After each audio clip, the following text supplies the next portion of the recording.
Yan mula bayan ng Calawag, oh. Dito pa lang kami. Oh. Grabe nga, inaayos ng kalsada diyan, oh. Yung boundary ng Calawag at saka Lupis. Alas 5. Ayan, anong oras na, oh. Oh.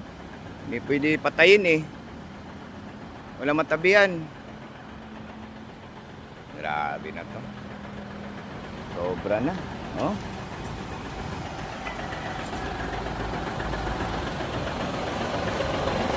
Na may biyahe pabalik dito, ganun na naman ang mangyayari.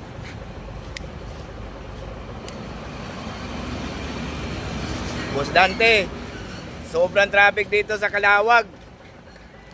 Oh, bulbul na. Nagka-counter pa yung iba, kaya dumating yung pulis, kaya nanahimik sila, oh. Ayun ang pulis, oh. Okay, hanggang dito na lang po.